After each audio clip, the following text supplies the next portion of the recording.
Where are my bookworms at? Also, can we get a new spirit animal? I'm not really feeling the worm.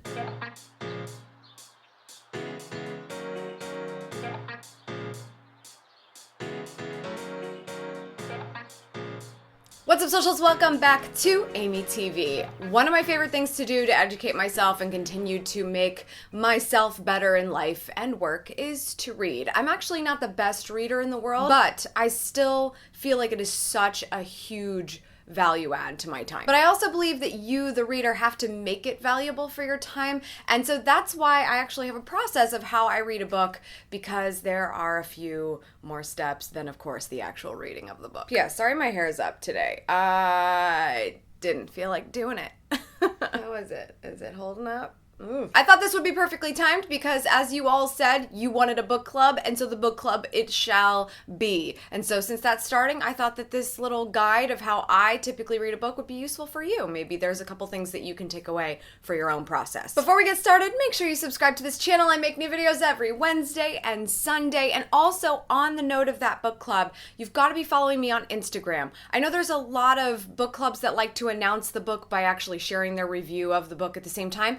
I want us to read it together at the same time, and so I thought I will announce the book that we're going to read on my Instagram, and so we can talk to each other over there as we're reading, and then we will all sort of like come together when we're done with the book about a month later with a YouTube video here. So, long story short, follow me on Instagram so that you know what book we are reading, so you can snatch a copy and start the process of the read. All right, how I read a book. There's a couple of things you need to know first. The books that I tend to read are nonfiction or advisory in a lot of ways. I read a lot of fiction as a kid. Oh my gosh, what was the name of I read a lot of The Babysitter's Club, and I also read a lot of Nancy Drew. Those were totally my thing when I was younger, but I don't feel like it is a value add to my time at this stage of the game to be reading fiction. I do believe that fiction can be amazing for driving creativity, and so it's sort of your own preference.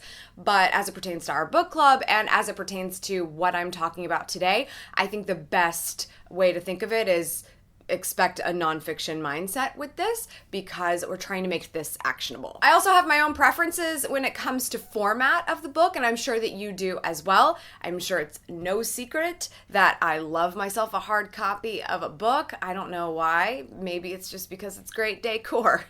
That's fine. Actually, I do know why. I like a hard copy of a book, but I also like an audio version of a book. So there's going to be a couple of tips for both of those. If you're a Kindle person, that's just not me, but these tips are going to be super helpful for a Kindle person too. So let's get started. There are actually 3 phases for me when it comes to reading a book. Let's start with the first phase, and that is, of course, the reading stage, which is probably no surprise. So I've got a book I want to read, I'm ready to start, and all that really comes now is to actually read words on pages. It's pretty simple. But I don't actually start until I have a couple of things with me: a bookmark, a highlighter, and a pencil. This is why I absolutely love a hard copy of a book. I like to highlight anything that resonates with me or anything I want to remember later. I also like to allow myself to have ideas as I'm reading, and so that's what the pencil is for. I like to just write in the margins. I feel like you should be able to mark up a hard copy of a book all you want, because it's your little resource manual. And so if you're really going to make it worthwhile for you to be able to not only look at what was written by the author, but what was written by you when you read it and how you felt about it, it might get in the way a little bit when you go to reread it later, because you'll be at a different stage of your life and you might want to read things a little bit differently at that point. But it's also kind of cool to look back and reflect on, wow, how much has changed in your mindset, or how much has changed over time since you first picked it up. Regardless, I just love looking at those notes, being able to go back at a book and go, did I like that book? What did I think of that book? God, I don't remember anything about it now, which is of course why I'm going to talk about a lot of these steps that help me prevent that. But being able to flip through and see, oh my gosh, I remember that aha moment. I remember all of these things. That's really special. And I like that as a part of the reading process. So when I'm listening to a book on Audible, the note-taking process is a little bit different, right? Obviously, because I'm hearing it, it's not in front of me. I'm not holding it in my hand. But it's definitely okay because I know I have my phone on me because I'm listening to Audible or whatever audiobook service that you prefer. I love Audible. And I will take notes in the Notes app on my iPhone. Anything that I hear, any quotes, I will hit the rewind 15, rewind 30 a million times just so I can get something just right. I'll take notes as I go with the ideas that I have. The same sort of idea that I would be writing down in a book, but instead I'm doing it digitally because it's all happening digitally. Sort of some basic stuff here, but there's one big tip I want to give you that I hope that you will receive really, really well and make you feel better about the reading process. I don't know about you, but I didn't like reading in school. I didn't like reading anything somebody told me I had to read. I think it's kind of annoying. Homework is annoying to me, well, unless I apply it to myself, then I love it. But when someone told me to read something, I wasn't excited about it. And so I don't know if you felt that way or if you've always been an avid reader. I mean, I loved reading things at my house that weren't homework. So you sort of have your own preference.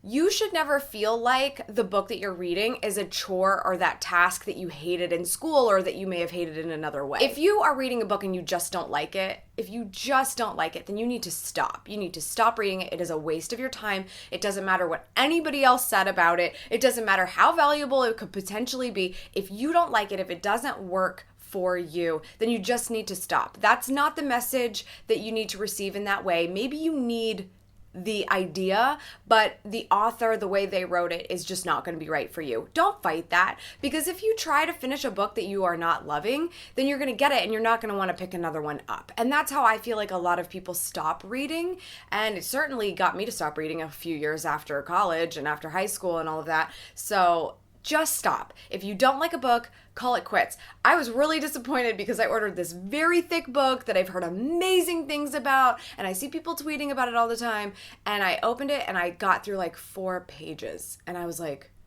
I hate this. I literally hate this, and I wish I didn't, but I don't think I'm going to like this book. And I haven't picked it up. I still have it. I'm kind of bummed about it, but I'm not motivated to pick it up because I have so many others that I'm excited to read. You can usually tell, and I think Seth Godin said something like this, because he reads so many books per year, so many people send him books in the mail. I think he said, you can really get the gist for an author and their message in the first couple of chapters. Or one chapter even. So even if you don't finish it because you don't like it, if you put enough time into it, like the introduction, the first couple of chapters, and you feel like you're like, okay, I kind of get it. I don't think I'm going to enjoy this. Then good. You read the book. Check it off. You're done with it. You don't have to waste your time finishing it if it's tough on you. I actually love quitting a book sometimes. I'm like, this is okay. I gave it a try. And not every book is going to be for me. And I don't need to go on some tirade on everybody wants a negative review of stuff. I don't need to give a negative review of a book. It just wasn't for me. That's just it. Done.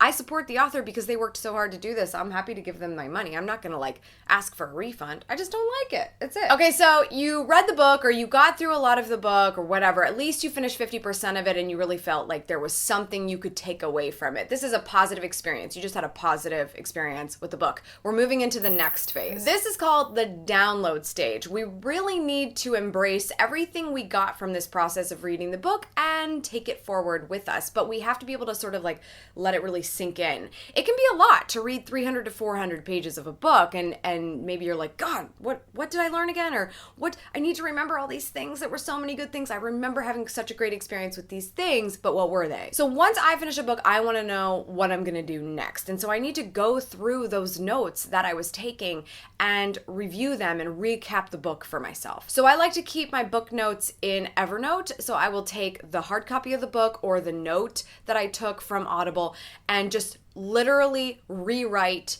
everything as much as possible. I usually don't have that many things, and it's pretty easy for me to just type out or rewrite something that I can just put in one Evernote. So it's sort of like that one sheet that allows me to go back and say, okay, what did I pick up from this book? What resonated with me? And what were those actionable things that I was really excited to potentially try? Rewriting all of those things, it really refreshes your memory. It brings all of those really high points to the top. And that's the most important thing if we're planning on doing something about this in the next step. The last part of this download stage is to choose at least one thing. One thing is fine, because one can be a lot if you're reading a lot of books. Take that one thing and write it down at the bottom of your notes or at the top of your notes, whatever. This is the one thing I'm going to start doing as a result of this book. Because we're actually taking that time that we read and turning it into an actionable step that is going to make the difference for us. And so that final phase, this is going to be that execution stage, actually doing the thing that we said we wanted to try or to do from the book in our lives or in our work. If there is something that you want to do, and you know you've heard this from me before, then you need to make the time for it. So now that we have that actionable step from the book, it needs to end up on maybe your calendar or just somehow be reminded to you in a regular situation, okay? We can't just be like, okay, now I'm gonna start doing that, and then you just forget about it. Maybe you wrote it on a sticky note, but you never read that sticky note. If I read a book about meditation and I wanna start meditating every single day for 10 minutes, then I'm gonna download an app that notifies me to meditate every day for 10 minutes. If I read a book about networking and there's something I want to do every single day to improve my network or communicate with people, then I'm going to add that step to my calendar on a repeat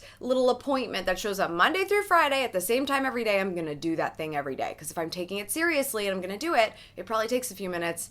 I need to actually make time for it. Calendar blocking, if you don't know what I'm talking about, you need to go watch that video about the whole schedule your life thing. Maybe you read a book about a new exercise you want to try, then look at the Mind Body app. Find a local class or a place that you can try that exercise. Schedule it, buy a pass to it, get it on your calendar, just make it happen. Maybe that's something that you start doing once a week in addition to whatever else you usually do. If you don't turn the things you read about or you research into actionable steps, it's not really a value add to your time. Sure, you're smarter, but you just end up being one of those people that's like, oh yeah, I totally know all about how to do that. Here's what you do, but I don't actually do it in my own life. Don't you love those people that are like, oh, okay, great. How are you motivating me just because you know what to do, so you're telling me what to do, but you don't actually do what you're saying? I can't take you that seriously. All right, so bonus phase. If you are interested at all in going above and beyond, maybe you feel so passionately about the book that you want to thank the author publicly, so you could do a review, you could do a video or something like that, but you could also just do something as simple as going to Amazon, leaving a review, going to Goodreads, which is one of my favorite social networks because it's all about reading books, leaving a review there. And then if you want to be that cool, helpful bibliophile friend, you can start making a list of the books that you loved the most and the people you think that would enjoy them, so that you can buy a copy and already have those holiday gifts ready to go. Yeah, that is like levels. That is like, oh, you are the smart friend. So much more thoughtful than a gift card. So that is how I read a book. I'm hoping that was useful for you, especially if you want to partake in our little book club that we're getting ready to start. I'm so excited you guys wanted to do that. Like, I didn't think that it was going to be like, woo, but you guys are all about it. Let's share some books that we love in case you also want to pick up a couple of other reads other than what we're doing in book club. Leave a comment below with the favorite book that you have read in your life, or the book that has changed the most or made you wanted to take the most action. Leave a recommendation of a book in the comments below. And don't forget, I'll be announcing that first book and every book throughout book club on my Instagram. Make sure you follow me over there so you don't miss it. I will make sure it is in my stories, and if you ever miss the story, no big deal. I will have it in the highlights on my Instagram profile. So look for the book club highlight. That's all for today's socials. Thank you so much for tuning in. I appreciate it as always. Make sure you subscribe for good vibes, and remember to continue to go after the life that you want. Cheers.